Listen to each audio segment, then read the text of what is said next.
Hello, my name is David Emsley and I own Prospectors Gold And Gems. Today we have a lot of silver that came in from Royalty Coin Exchange, and we're going to show how the refining process and the melt and assay process works. The first thing we do is we open up a box, fill out a refining statement, or the client fills out a refining statement for us. They have to make sure they have their contact information, because believe it or not, we've actually had people send me boxes of gold and silver and just says, here's the gold, and we have to wait for an angry phone call. So make sure you put your information down. Once we get it, the first thing we do is we open up the box, make sure that nothing has been taken out.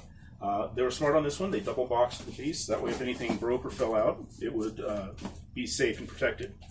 The first thing we notice is there's a individual lot of coins that say it's 90% or better. First thing we'll do is verify the weight, and the weight is indeed just a hair over 100 ounces. So we will do that as a separate first lot. And then we have all these pieces here. What these are the bases to candle holders, and according to the envelope there is 128.8 ounces of this material. Now interestingly enough, when these things are harvested, they have a sticky resin on the inside. So a lot like this generally has a fairly high what's called melt loss, and that is all the material that is not silver that burns away, such as the oxides. All that black is silver mixed with oxygen. There's a little bit of copper that disintegrates. There's this white powder that's in here. You can see it coming off in my hand there, that dirt. All that goes away, burns, and catches fire. This piece right here is a back that's brass. That is not silver. So that will have a negative impact. So when we find something like this, oh, it's actually marked sterling. So we'll leave that in there. But what we do is we take that in there, and if we find anything that is obviously bad, we remove it, because we do not want to have any negative metals in there that dilute the alloys, because refining silver can be very expensive if there's additional copper in there. So what we do is we take the material out, and we get a true and accurate weight on the material. And when a piece falls out, we obviously pick that up.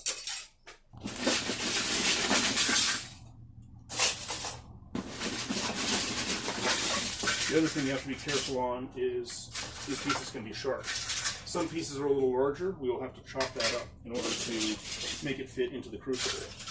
Because this material is so light and fluffy, we'll have to do several bins because it fills up a bin fairly quickly.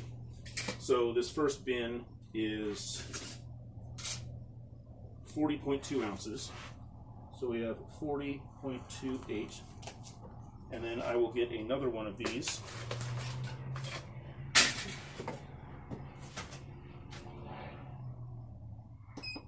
We always zero it out because we don't want to accidentally weigh something too heavy as a client.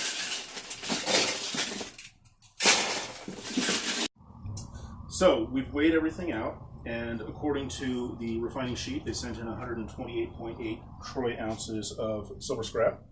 And doing the math, splitting it up and weighing it, we added it up and we got exactly 128.8. So we know that our scales match. The coins we went ahead and poured out into a bin as well, but I also noticed something that we don't really want to process, and that is a coin that has a bunch of lead on the back of it. So I actually have a way of dealing with that. It's a $50 that somebody put lead on. So I actually have a way of getting that off so it won't hurt the lot, because the last thing I want to have is a lot of lead contaminating the lot. So that one I'm going to put separate, and we're going to melt this out. And this one comes up to 0.53 ounces, so there's quite a bit of weight on there. So we will now melt this material in its respective lots and turn them into anode bars, and we will do an X-ray on them to make sure the purity is perfect.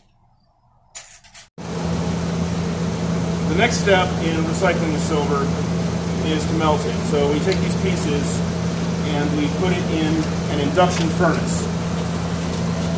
What this does is it melts the silver into a homogeneous mix. And see how it flamed up like that? That is the candlestick holder glue and the filler burning off.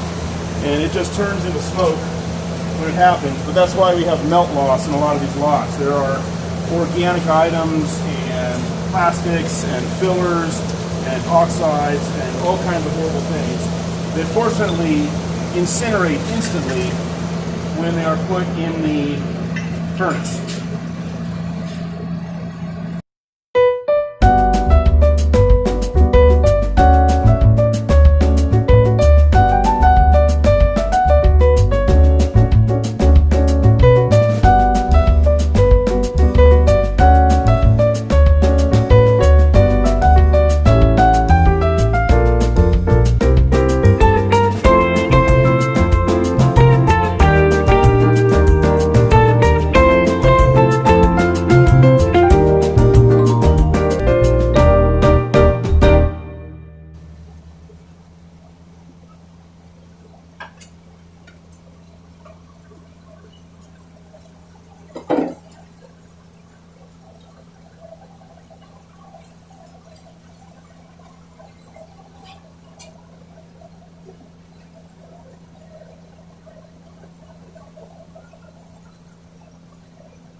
Now we allow it to cool for a moment, and we start the next lot.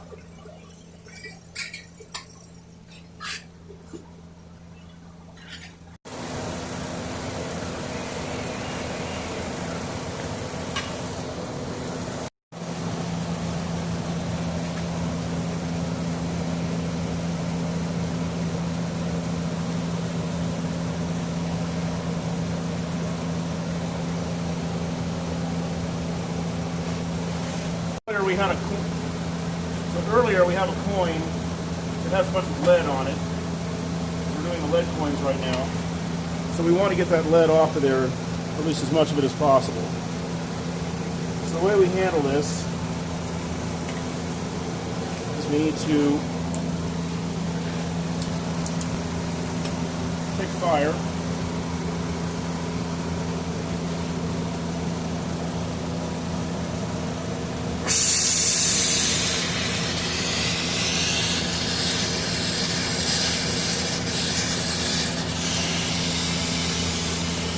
I don't drop it.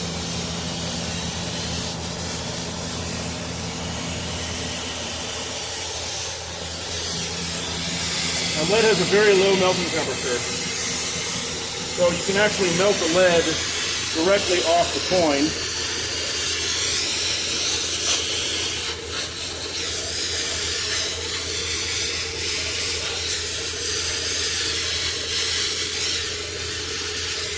We've gotten most of the lead off now, and the rest of the lead's in here is a little bead.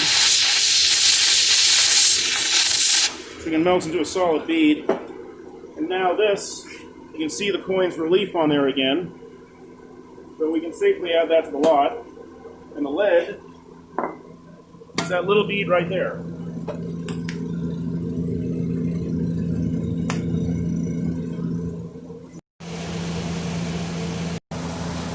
Now we pour the coins.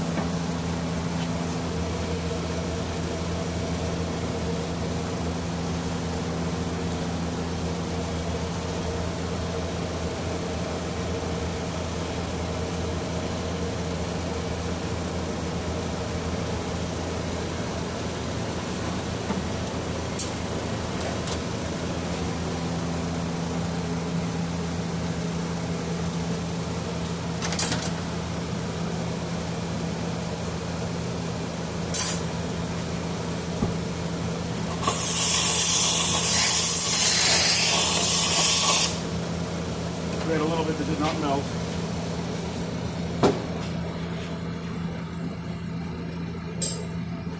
Obviously, we want to make sure we get it all.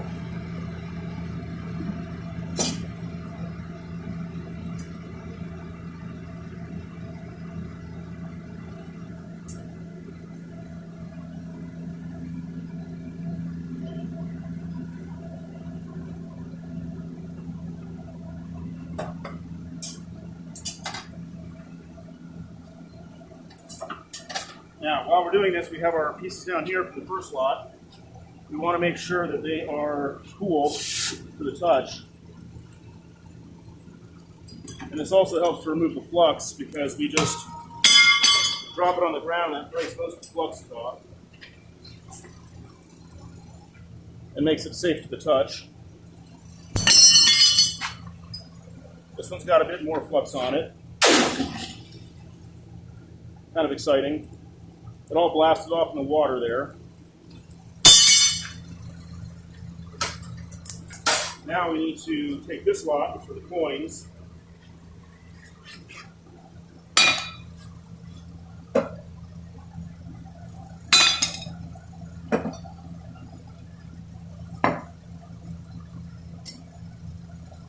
There's the silver.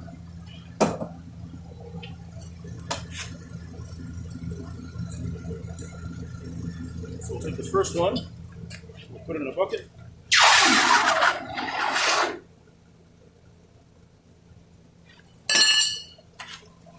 Second one, still glowing red.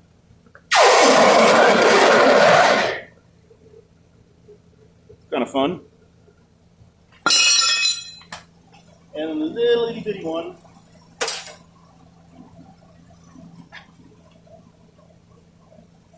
Okay, now it's safe to touch the hand.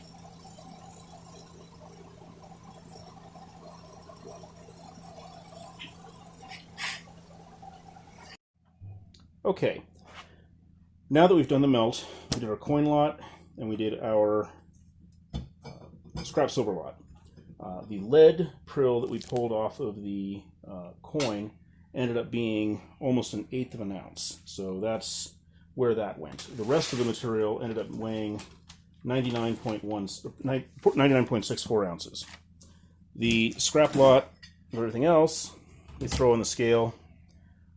We have 126.42, so 126.42, which means we lost about 2.4 ounces in the melt from the junk that was on top of the silver. Now, the next thing we need to do is figure out how pure is this stuff anyway.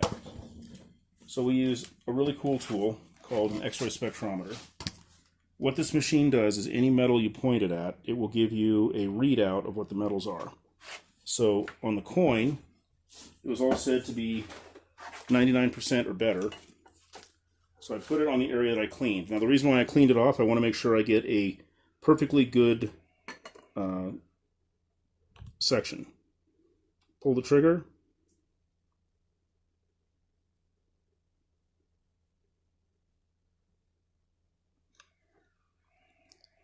And that little bit of lead that was still left on the coin is absolutely there. And we got 89.3%.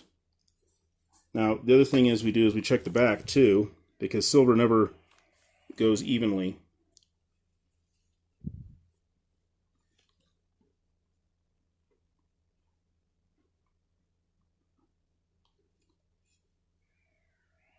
%.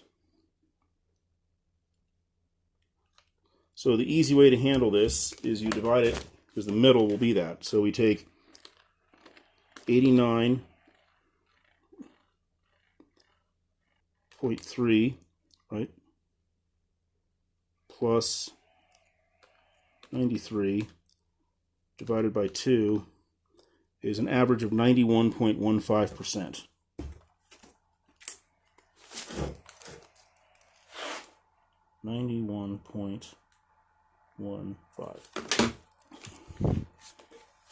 The jewelry, getting 90.1% on that side.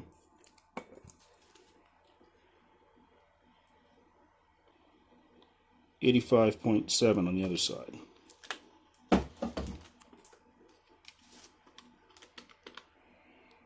Plus 89, no, 85, so 85.68 plus 3 divided by 2. So 88% is the average on that jewelry. And we'll go through and check that on every bar and get an average. Usually shooting the side of it gives you a pretty good indication. 90%. You always want to hit a clean area. You have to be very careful. There's some refineries out there, they'll shoot on the dirtiest part of the bar and call that the assay.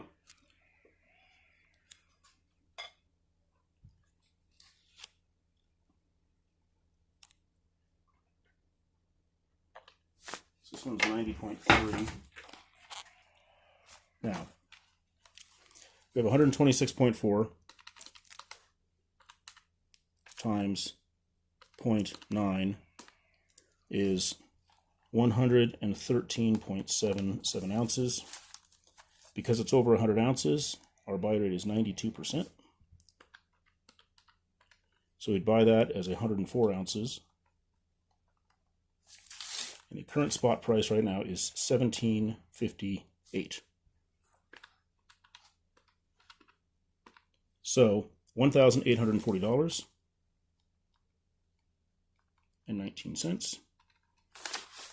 And the coin, we have 99.64 times 0.88% pure,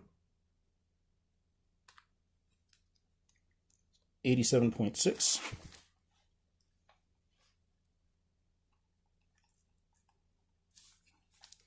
And because the other lot was sent in, we're going to keep that at 92%. So 80.6 ounces times 1758.